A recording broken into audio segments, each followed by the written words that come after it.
Today's guest is Lauren Ziminsky. She's somebody that we personally have invested with. She's an entrepreneur, an author, and a real estate investor. Her real estate portfolio spans over 400 units, including single family, multifamily, and she's been a partner in several real estate syndications. She received a Bachelor of Arts in Economics from the University of California, Los Angeles. She's very passionate about financial education and loves helping people invest in real estate. She's a coach and a mentor for Mindshift to the Millions, a co author of the book Real Estate Investing Unlocked. She lives happily with her husband and two daughters in Los Angeles, California. Welcome to the show, Lauren. I've got a question for you. Who's the person you're being? Are you satisfied? It's okay. This is a judge-free zone, and it's exactly why I started the show. Welcome to Be the Person, a podcast for the brave and the curious who are ready to explore who they are fully created to be. I'm your host, Annie Randall, the adventurous one leading this investigative journey of transformation.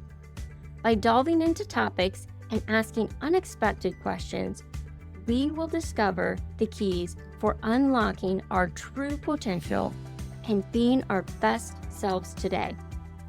You may be surprised by what you find when you let go of fear in order to discover the answers of becoming the person you were made to be. Welcome to Be the Person podcast. I'm super excited to introduce my friend and real estate investor, Lauren Ziminsky. Lauren has helped Jeff and I do several deals, and we met her through a mutual friend last year. If you don't follow her on social media, you're definitely going to want to because she has great videos out there. But welcome to the podcast, Lauren. Thank you. Good to be here. Yeah, I'm really excited for you to share because although we had invested in real estate for several years before we met you, you've taught us a lot of different things and I'm just super excited whether you've done 10 deals or no deals in real estate. I think you are the perfect person to walk people through this. Oh, thank you. I love it. It's my joy in life to walk people through these things. Great. Well, I always like to start with people's stories, a little bit about what you do today and how did you get there? Sure. Yeah. So, first of all, I live in Los Angeles. I'm married. I have two children, 5 and 6 year old daughters. And as I said, I am a full time real estate investor. And how I started my career in marketing and advertising, and then I started an e-commerce company from there. And then from there, my entrance into really full-time real estate really started tragically when my mom died. And it was an interesting story and life experience, but essentially my mom got terminally ill and passed away 6 months into the start of her retirement. And it jolted me in life to think, God, am I really going to wait till I'm 70 to quote retire? And what does that look like? What do I need in order to quote retire? So it was a very kind of like I said, a dramatic entry into it, but I really feel passionate has really fueled me to share my experience. So backing up a bit, I grew up, I have a great family. I grew up with two loving parents and they kind of did everything you're supposed to do in the sense of they worked really hard, they built businesses, and they were contributed to retirement accounts and contributed to their stock brokerage accounts with the plan to just keep contributing every year, pile money into those till that pile of money was high enough that they could retire. And that's what they did. But because they didn't invest for passive income at all, they didn't end up being able to retire until later in life, until they're about 70. And so for me, as my mom passed away 6 months from the start of her retirement, I really started to realize, okay, if I want a different path, I need to invest differently. And that's really what my husband and I sat down and we said, we need to invest for passive income. We need to be paid on our investments today. We can't keep just squirreling away money for when we're 65. We need to start investing in assets that are going to pay us now. So at the time, my husband's a practicing physician. I, at the time, had the bandwidth to really take it on full time. And I have. And since then, I've grown our family's portfolio tremendously with both single family and multifamily properties. That's great. I'm sorry how that story all started for you, but I love that what you've turned it into. Thank you. Yeah. Life gives you lemons, you make lemonade, right? Yes.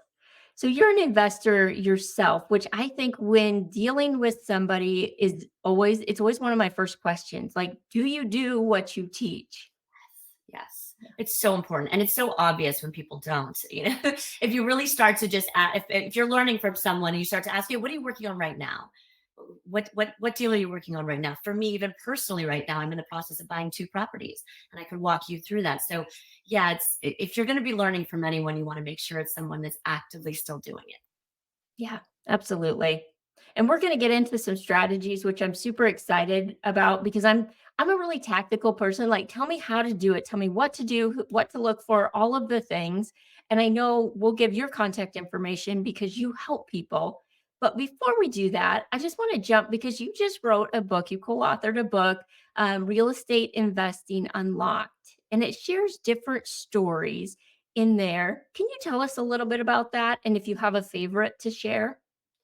Sure, sure. Well, the genesis of the book was that my co-author and I, Lindsay Duque, we really wanted to put together. We have so many inspiring people around us who are really doing real estate in an incredible way. So we said, you know what? Let's put together a couple of books, stories from both men and women, where we can showcase these stories and these. And we really wanted to include people who are early in their career or early in their investing, and then people who were very advanced. And we really did do both. So I'm very, very proud of those books. But a couple of stories that really stand out.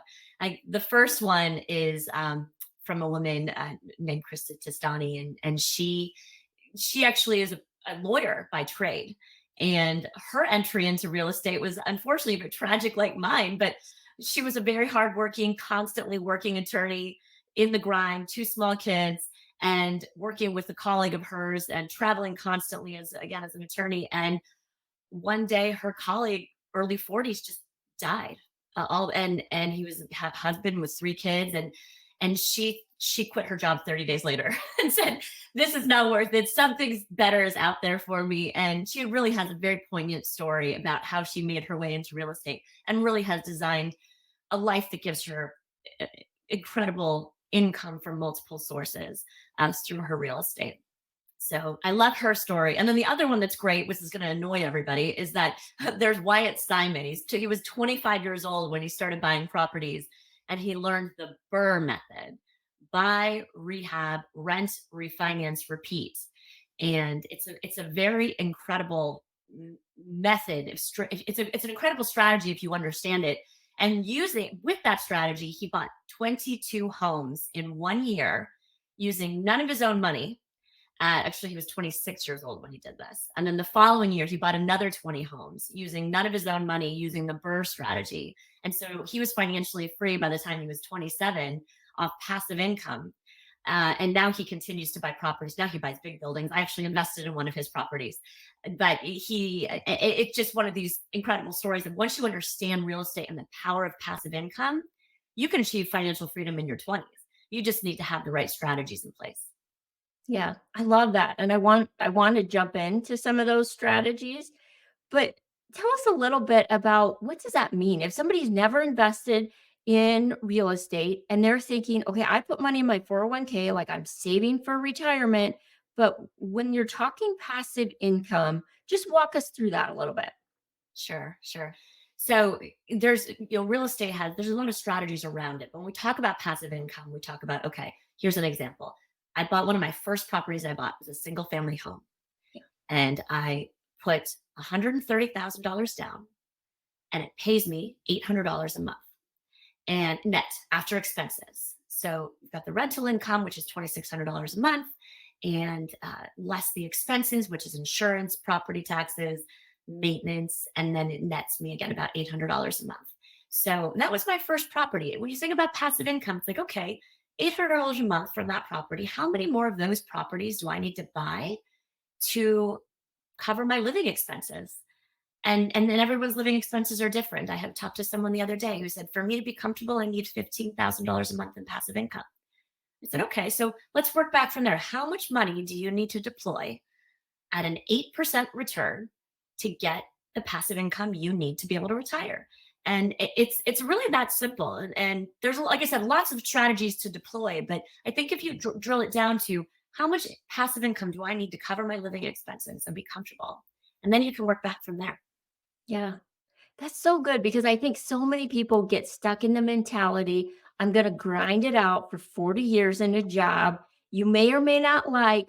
And at the end, I'm going to retire. But like you're, I hope, opening a lot of people's eyes to say, no, no, no, there's a whole different strategy that we can use here. Yeah, and it's funny. My dad is 76 years old, and I was talking to him, and because he draws from retirement accounts and brokerage accounts to fund his retirement. And his tax rate is like equitable to mine in some ways because I got real estate, bringing me income, and he's drawing from portfolio income. So I think the tax component of it is something people also don't really think about either. Passive income, the right sort of strategy in place with depreciation, passive income is taxed at a very low rate, sometimes no taxes at all. Yeah, let's jump into that because I think there are a lot of advantages for real estate, taxes being one of them. But talk us through some of those. Yes, well, passive income is the first one. That's the one I care about the most. That is what leads to financial freedom is passive income. So there's that piece, and then there's, like I said, the tax strategy around it. So not only is it tax advantage, meaning with depreciation, you're paying very low tax rates. Then you also have that, but you also have the opportunity for velocity of money, and what that is what I just mentioned with Wyatt Simon, where you can invest in a piece of property and then you can improve it and then you can refinance out the money that you invested so that you have no money left in the property. That's called velocity of money. And there's velocity of money that can be achieved in other types of investment, but real estate really offers an incredible way to really compound your money quickly. Yeah. Depending on the strategy. And then the final piece is principal pay down. You buy a piece of property and you put a loan on it, and your tenant is paying down the principal every month through the rental income. So when your rental income is paying down your mortgage, you don't need to get that fancy about it. You can just buy one property every year. Your tenant will pay down your mortgage, and at the end of 10 years, you've got a great portfolio. Yeah. So good. And maybe we start there with just because I think it's one of the simplest strategies. But again, if you've never done it, it can seem like daunting if you like, oh my gosh, you hear the horror stories of being a landlord. And honestly, we have rental properties and I've had a couple of those. But walk us through buying a single family home. How do you know if it's a good investment? Yes, I always tell people to start with the 1% rule. So I don't know if you're familiar with it, but the 1% rule is your rental income should be 1% of the purchase price.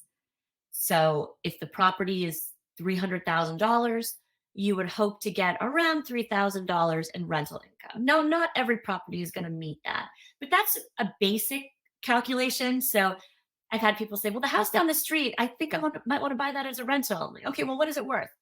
$5,000 or $500,000. I said, okay, what's the rental income? 1,500. Right? That's not a good deal. it's not that's not a good deal. No. So starting there with the 1% rule, and then getting more granular. If you're thinking you actually want to move forward, you got to really assess the location. Can you buy local to where you live, or do you need to buy somewhere else? You need to assess property management. Do you want to manage it yourself, or do you want to hire a third party property manager, or you want to do maybe a hybrid? And then, there's all sorts of factors at play. What are the schools like? What's the crime rate in the area? That all goes back to location. But there's if you're really just trying to start out with, okay, I'd like to buy something in my neighborhood. How do I know if it's a good deal? Start with the 1% rule. Yeah. Because I know that, and that's super helpful because right now I live in Denver and housing prices in Denver are really expensive. You can't get into maybe a starter home for 400, 450, somewhere in there. and the rental income is not going to be $4,000 on those houses. So I knew we have some properties here, but we bought them in 2008 Yeah. at a foreclosure. So those Yeah. worked out great, but going in, we wanted to buy a property last year and we just knew like Denver isn't going to be our market. I had looked for a couple years here. And so we decided to move into the Kansas City market to buy a house because that 1% rule, it comes real close to that. Mhm. Mhm. Tell me, like in areas, because I know you're in LA, like what are some markets that you see this working? Because I'm guessing some people are out there thinking that doesn't work in my market. I guess I'm out. But that doesn't necessarily mean that you need to be out. No, no. I mean, there's markets in the Midwest, in the Southeast, $100,000 houses in Nebraska. I think we get into our bubbles in terms of where we live, and we don't realize how much opportunity there is to invest in some of these other markets where the price points are lower and the numbers can work. So I would say, I always tell people, if you're trying to decide, let's say you live in Los Angeles and you know you can't invest here. If you're trying to decide where to go, I start with, is there a market where you have really close friends or you have family that live there and you would love to be able to travel there and you could maybe stay with them or you could write off your trip if you've got enough property there, and so I always say start with that. And usually I get, oh yeah, I have a sister in Indianapolis. I'm like, okay, great, let's start there. Let's start looking at Indianapolis and the numbers there and what are the properties like, what are the rents like.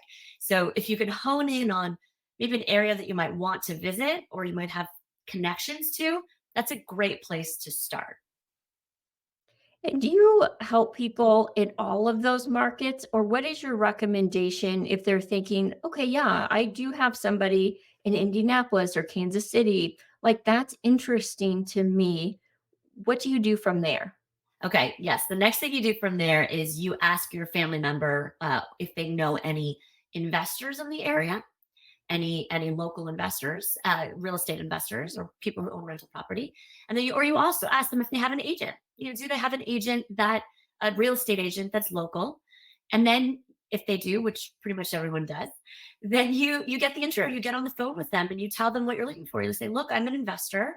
Do you work with any investors?" Always ask that. Because if they don't really work with any investors, it could be difficult because a lot of agents don't really understand investors. But if they do, if they understand investors, linking up with a great agent or agents in the market you want to be in that will help you find investment properties, that's a great place to start. So find yourself an agent or some agents in that market. And then the next thing is to find yourself a property manager or property managers that you can speak to. Whether or not you're sure you want to use a property manager or not, connecting with property managers is a great resource. I have found my property managers that I've hired in the areas where I invest, they're phenomenal resources. I mean, I can text them and say, "Look, I'm looking for a small multifamily. Go find me one." Or so a lot of these property managers have exposure to what's coming on the market too. But they can also tell you, property managers can tell you what rental income can be. And that's a big deal. You want rental income. You want to use property managers who can tell you, if you buy that, I can rent it for $2,000, whatever it is. You want to make sure that you are talking to a property manager and not guessing what rental rate you can get. So these property managers are great boots on the ground, can tell you, you buy in that neighborhood, I can get you 2,600 a month. You buy in that neighborhood, I can get you 2,000. And then I have never had a problem with the property manager giving me a number that they couldn't perform on. Yeah, I think that's such great advice. And honestly, what we did in Kansas City, there was a group that I knew, and I had a pretty in depth conversation, Jeff and I did with them about here's what we're looking for. They were also the property manager because they only work with investors. And so it was really helpful.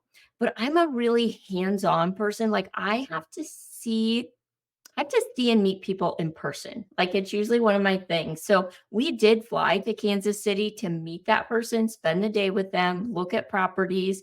And we didn't find the right thing that day, but she knew us and what we wanted, and we knew her. Was their work trustworthy? Did she do what she said she was going to do after the follow up? And all of those were super important to me. I agree with you. It's absolutely worth at least one trip to the market, if not more. I have found that the connections that I made on those trips have been invaluable for years. So I highly recommend. I agree going and meeting with each person in person and just driving around as well. There was one town, particularly in Tennessee, that I really connected with that I didn't know even existed before I started driving around, and I've invested in there several times now. Yeah, so good. And I think just knowing too, if you're brand new, do you want to work with a property manager? Do you not? And we've done it both ways. And after I had to do my first eviction and go to court, I decided that really just was not something I was good at or wanted to do anymore. So we did hire a property manager after that point, and it's been so worth it. I completely agree. I have self-managed and I still do for some of the properties, but I am such a bleeding heart. I'm just the one who would just constantly I would be terrible at being, with evictions and those sorts of hand-on needs. I'm very much I need a buffer. Yeah. I need someone between us who's going to ensure that the lease is executed properly. And what do you see? What's typical that you would say is a typical rate for a property manager? Um, it varies. 8 to 10% is what I see on the single family side. Um, on the multifamily, on the commercial space time, it could be less. But I would say 8% is pretty much standard. Okay. And that's typically, I would say, what we pay as well. But you helped Jeff and I with a different strategy. And honestly, it was something I didn't know a lot about when I met you. And it was really syndication into bigger apartment buildings because we have some single family homes. They can be amazing and they can be hard too if you have good tenants or bad tenants. And so I knew that we wanted to do more real estate, but I wasn't the one that wanted 20 houses. I wanted 20 deals, but I didn't want to have to manage them. And you taught us and told us a little bit about that. Can you share with the audience what that is? Yes, I absolutely love it. It's the syndication model. So if you are someone who wants to invest in real estate but wants to be completely passive, syndication investing is for you. And a lot of people you'll hear say, no, real estate is passive. No, syndication investing is passive by definition. And you know this, obviously I know this, and it has to be because legally speaking, when you're investing in a syndication, you're investing with a pool of investors to buy a piece of property and you are buying in there as a passive limited partner. So what happens is an operator, let's say in Kansas City, an operator's in Kansas City and they are boots on the ground. They're entrenched with all the local sellers and agents, and they know Kansas City like the back of their hand, right? And so they get opportunities to buy 100 unit plus apartment buildings, maybe even 50 plus unit apartment buildings, and they get opportunities to buy them at great rates. So people like me and you who maybe aren't in Kansas City and don't know these, what they'll do is they'll come to passive investors like us and they will open it up and say, look, we need to raise money to buy this apartment building. And we want you to be a passive investor in it. So usually the minimum is $50,000 and you can invest in it passively as a limited partner. And then you get distributions and then you get a portion of the profits when they sell. And so it's a great way to invest if you're someone who just wants to be passive in real estate investing. My favorite company for clean protein is by far and away ButcherBox. Everything they sell is humanely raised, no antibiotics. You get to choose what comes in your box, whether it's beef, chicken, pork, seafood, and you get to choose all of the cuts you want, as well as how often you want. It's shipped direct to your house, so every time I go to cook dinner, there's meat in my freezer. They're giving our audience $50 off the first box. See the link in the show notes. Yeah, can really be, and I honestly had no idea it even existed. But tell us typically the length of term that you're going in, because you make a commitment, right? Up front, you give them your money, and then they say, we think it's going to be how long Yes. typically? And that, so up front, they'll tell you, look, With the business plan we have in place on this property, it's going to be a 3 to 5 year hold. Or with the business plan on property, we have 5 to 7 year hold. Or I know for one you and I invested in last year, they told us, look, this is such an amazing property. We'll give you the opportunity to hold it for 5 years, but then we'll also give you the opportunity to stay in it forever and pass it on to your kids. So that is something too. So, but most syndications, the vast majority of syndications are going to give you usually a 3 to 7 year hold period. So that is one thing that's different from buying your own property that you could potentially sell at any moment. When you're investing in a syndication, you really are committing to being in the investment for a 3 to 7 year period. And they'll tell you up front how long they expect it to be. Okay. So you give them this money, let's say it's $50,000, you put that in, you're going to get X% every month or every quarter. And tell us about the end when they go to sell the property. How does that typically work? So how that works is, through the hold, throughout the duration of the hold, they will be improving the property and increasing rents, improving the net operating income, so that when you go to sell it, it's worth a lot more than when you bought it. And that's the benefit. So when you go to sell it, it will have appreciated in value just because the business plan has been executed and the net operating income has gone up. And at that time, they'll sell it and you'll split the profits with the operator. Usually it's 80-20. 80% of the profits go to the limited partners, 20% go to the general partner. And that's really their compensation for managing the property and essentially doing all the work around the execution of the plan on the property. Yeah. So really, you put your 50,000 in, you get, let's say it's a 6% return. It could vary. I've seen a lot from, I don't know, 6 to probably 10%. And then at the end, you're not only getting your 50,000 back, but you're getting additional money depending on the price of the sale of the property. Exactly. You're getting the profits on the sale. So not only do you get distributions throughout the hold period, but you also get profits on the end. So it's just like you bought the property. It's just, you just didn't buy it yourself. You bought it with many other investors. Yeah. Which is so good. And on transactions that you've sent me that we've looked at together, it was really interesting because, they may buy them and there may need to be like laundry put in each unit, or they have a plan to fix them up. They really upfront typically have a strategy to improve the value of the property. Is that right? Exactly, exactly. And so they should be telling you before you invest, what is the plan to improve the net operating income? And whether it's a renovation or it's, hey, rents are just really under market now, and we're just going to bring that to market rent. Whatever the plan is, they should be telling you that upfront. Yeah. And tell us a little bit about tax treatment, because that was interesting. As a limited partner, you actually own part of that. And tell us a little bit about tax treatment of those deals.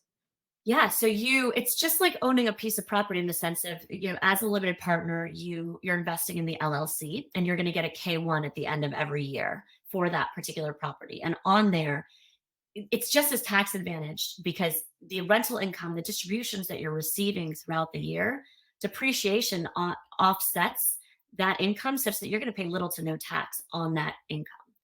And on top of that, you're going to get a K1 that's going to have a depreciation loss on there, which is what they call a paper loss. And that's really advantageous because you can use that depreciation loss to offset other passive income you may be getting. So a lot of people who have investments in various passive income streams love real estate because they can get that depreciation expenses from their K1. It's a huge advantage of real estate, especially syndications. Yeah. And when you go to sell, typically you have to pay on the profit, but you can also use a 1031 exchange. Is that correct? Exactly, exactly. That's another beautiful thing about real estate, which I didn't touch on earlier. So thank you. And another beautiful thing about real estate is there's what's called a 1031 exchange. So you can do this on any property, whether you invest in syndication, whether you invest in your own property, you can 1031 the money into another property. So what that means is you take all the proceeds from your property, from the sale, and you take all of it, every dollar, and you put it into a new property. And by doing that, you avoid paying no capital gains tax. You avoid paying capital gains tax, and you avoid paying depreciation recapture. Which I'll give you an example. I'm selling one right now where my gain was significant enough that I was going to have about a $40,000 tax bill, uh, capital gains tax bill. But because I'm going to be rolling it into another property, I'm not going to pay that $40,000. So that's what that 1031 exchange is. And that again is as a benefit of real estate. Yeah.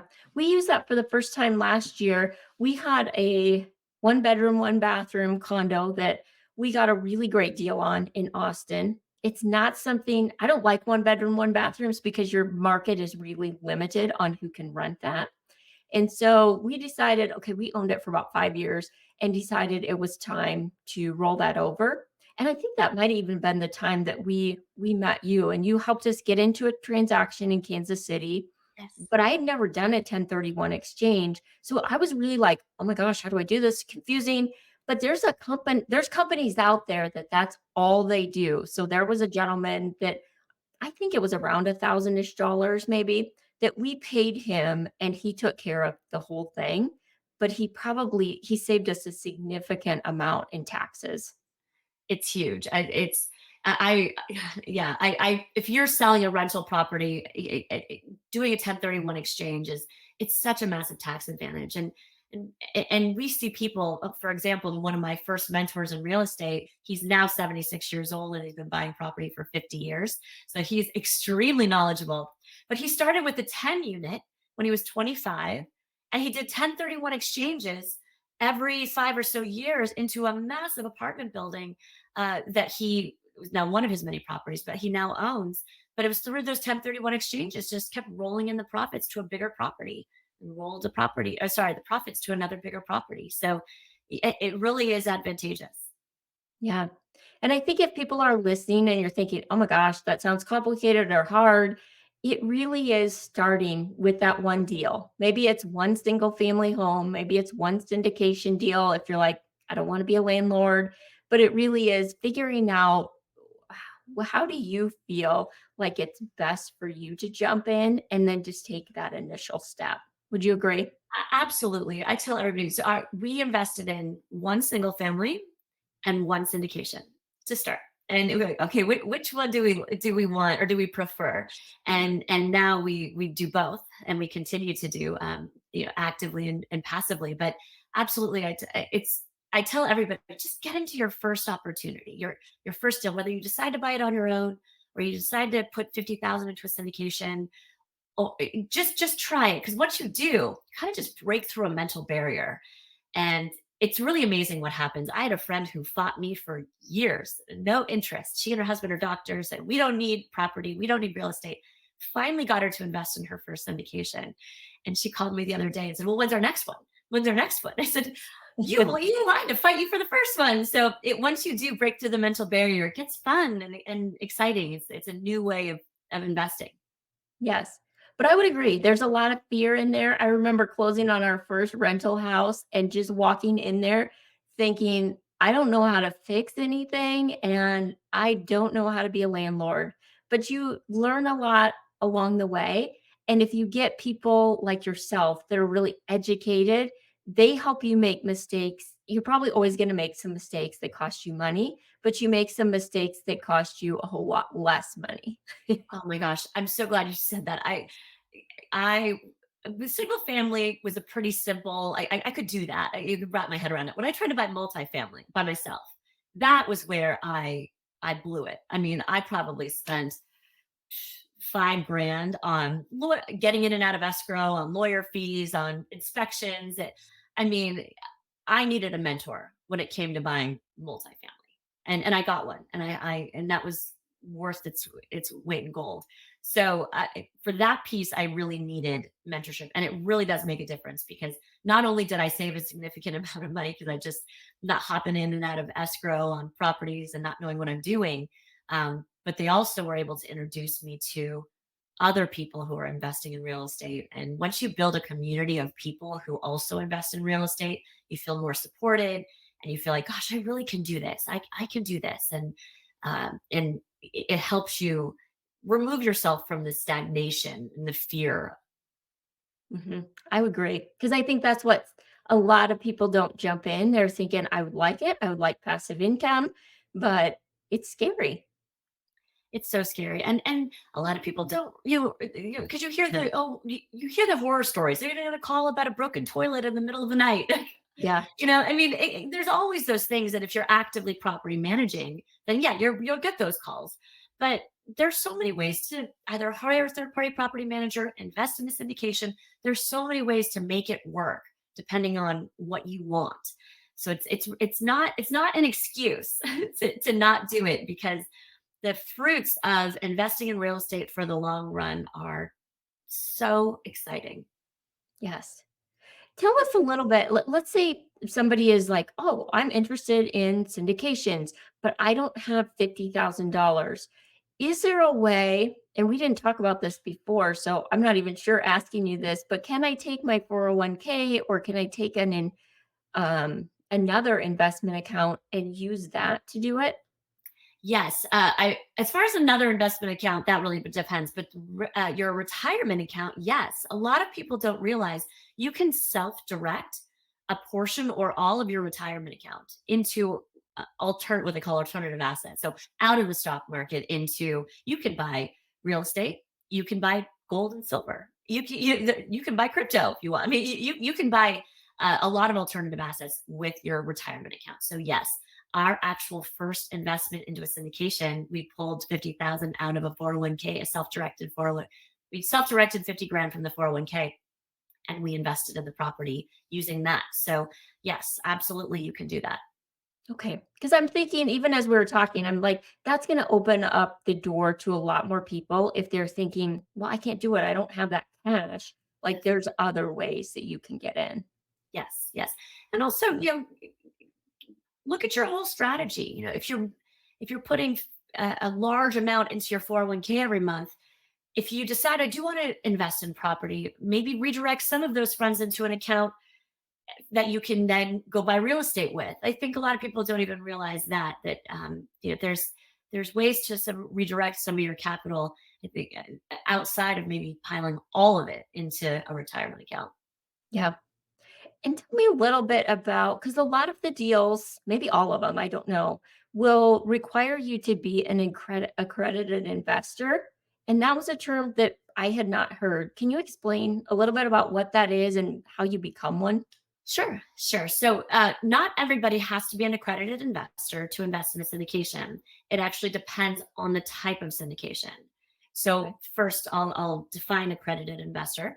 Accredited investor is when, according to the SEC, Securities and Exchange Commission, you have to either have a net worth of $1 million or more outside of your primary residence, or you earn an annual income of 200,000 as a single person, or 300,000 as a married couple. That is the threshold for being an accredited investor. Now, there are two different types of syndications. One is a 506B and the other is a 506C. Now, 506C is one you have to be an accredited investor for. That's the one that you are thinking of. And so you have to be accredited in order to invest in those, because those are open to the public. You can advertise a 506C and syndication online. Anyone can get into those. So if you wanted to and you found one that you liked, you can contact the operator, invest with them, provide them with a letter of accreditation, which your CPA can give you, and you can invest in that. 506B is different. You don't have to be accredited to invest in a 506B syndication. You have to personally know the operator. That's the threshold. So it's really the way that the SEC protects people. So if you have a personal relationship with an operator and you're not an accredited investor, that means that you they assume that you're protected. Like, this person personally, they're not going to mess around with you. So I have had people come to me and say they wanted to invest in my 506B syndications. And I'd say, I don't know you, but let's get to know each other and then you can. And the SEC says you have to have touch points with people a certain number of times in order to have a relationship with them, is how they define it. So yes, so 506B, you need a relationship with the operator. 506C, you need to be an accredited investor. Those are the two types of syndications. Okay. That makes sense. And I didn't really realize the difference between the two. Yeah, yeah. Can you give us some examples? Maybe what you're seeing or deals you're doing, just so people, if they're thinking about, gosh, what's out there? Like, I'm just such an example person. Can you give us a couple? Yeah, I agree with you. It's helpful to demonstrate. Well, I will say in the single family market, it is very different than the multifamily space. On the single family market, there's such a shortage of supply of housing. We haven't seen a big correction in the sense of pricing. Obviously, it's market specific, but for the most part around the country, you're not seeing massive deals right now. At least I'm not in the single family space. And there's a lot of schools of thought that Blackstone's announced that we're at the bottom of the single family rental market. I'm sorry, the single family value market, and that we're going to go up from here. Who knows what's actually going to happen? But I'm not seeing a lot of deals in the single family space that are anywhere near the 1% rule. On the multifamily space, I am seeing it more because that's very interest rate sensitive. These are businesses. You buy a multifamily property to cash flow, and so it's not something there's no emotionality about it. So I am seeing deals in the multifamily space. I'll give you an example. The one I'm in escrow and we're going to be closing next month. It's a 40 unit, and it is being it's an interesting situation because it's the markets are pretty under rent for various reasons, and so we plan to go in there and renovate and bring the rents to market, and plan to refinance out our equity within a couple of years. So that, I mean, we're seeing more of those opportunities in the multifamily space, just because a lot of people bought when interest rates were low on variable interest debt. So with interest rates rising, the debt payments on these multifamily properties have been rising, and the operators can't pay for them anymore. So those are the opportunities we're seeing on the multifamily side. Yeah, and that makes sense, especially if you got in with a variable rate several years ago. I do say, if anyone here is listening and wants to get into the single family space, now it is a good time right now. I'm talking in early 2024. It is a good time to do it if you can make the numbers work now, because there's a very high chance that interest rates will come down in the next couple of years, and you'll be able to refinance and improve the cash flow on the property. Yeah, absolutely. What about like advice you would have somebody just getting started or thinking about getting started, advice that you would have for them? I know we've talked a little bit about this, but just one more time, because I Yeah. think, again, there's a lot of people that want to jump into real estate, but they don't. Yes, I would say, first and foremost, get educated. Read as many books as you can, listen to podcasts, get educated, because you should really be excited when you buy your first property. It should be exciting. It shouldn't be it's going to be a little nerve wracking, but you should be excited. And I always tell people, if you're still really nervous, get more education.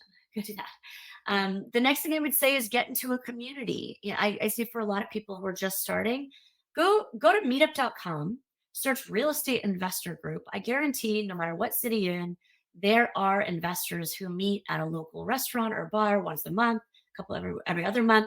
I guarantee there are local meetups. And if you get around people who are doing it, it makes all the difference, all the difference.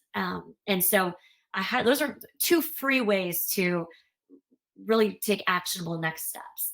And then if you want to get deeper into it and really entrench yourself, I really do recommend hiring a mentor or a coach. It really was a game changer for me when I finally bit the bullet and did it. And now I just tell everybody, if you're at the point where you feel like everyone around you, you've got the community of people around you, you've got your education, but you just need that next push, getting yourself a mentor or coach is a great solution too. Yeah. And I kind of forgot about this that we did. I did that, gosh, it's probably 25 years ago. And I came home to Jeff. I'm like, hey, I want to spend this money and this is what I want to do. And he was like, what? And we didn't do anything right then because prices again in Denver, I didn't know it. I didn't know the 1% rule until I went through this education. And then I was like, wow, these don't make sense. But as soon as the market corrected, it was 2008, 2009, we bought some properties. I had the knowledge then to Yes. jump in and use it and make some money on different rental houses. Yes, that's exactly it. Just it's what they call it, get ready to be ready. Right. So that's exactly it. So I think yes, starting with the education piece. There's so many great podcasts out there. There's people on social media. I mean, there's just getting it. It really is a mindset shift. Mhm. Once you make that shift, you're ready to go, and it's fun. But it does take a lot because we are really programmed in a lot of ways to behave and think in certain ways. And we can talk about that on another podcast. But Yeah. we're really programmed. So to reprogram yourself into having more of an investor mindset takes some time and energy, but it's very worth it. Yeah, and you do a great job on your Instagram, so I'll make sure I link to that because really great educational videos.